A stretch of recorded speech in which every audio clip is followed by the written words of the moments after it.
হচ্ছে পাহাড়ের বিশালতা, মাঝখান দিয়ে হচ্ছে মেরিন ড্রাইভ রুট, আর অপর দিকে হচ্ছে সাগরের বিশালতা। আর আমরা দুই বিশালতার মাঝখান দিয়ে আমরা উপভোগ করতেছি দুনিয়ার প্রাকৃতি। মাঝে প্রশ্ন আসে যে সাগরের বিশালতা সুন্দর নাকি পাহাড়ের বিশালতা সুন্দর। আমি বলবো যে আমার ব্যক্তিগত মতামত হচ্ছে আমার প্রিয় হচ্ছে সাগরের বিশালতা সুন্দর। আমি সাগরের বিশালতা সৌন্দর্যকে ভালোবাসি। হ্যাঁ, পাহাড়কেও ভালোবাসি, কিন্তু প্রথম অবস্থানে আছে আমার সাগর। আছি হিমছড়িতে, এদিক দিয়ে হচ্ছে হিমছড়ি পাহাড়, পাহাড়ের ঝর্ণা। দেখবো যে সামান্য একটু পানি ছিঁড়িয়া পড়তেছে।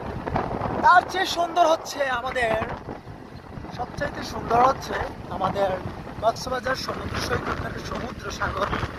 আমরা পাহাড়ের ঝর্ণা দেখার চেয়ে বিশাল সাগরের বিশালতা দেখে অনেক ভালো। এর থেকে সুন্দর আর কি হতে পারে? এই যে এত সুন্দর একটি রাস্তা মেরিন ড্রাইভের, যে দুই সাইড দিয়ে কত সুন্দর সুন্দর গাছ, পাহাড়, সাগর, বিশালতা, ছায়া মারানো রাস্তা। তার চেয়ে সুন্দর আর কি হতে পারে? কি হতে পারে? সবাই একটু ভাইরাল করে দেন।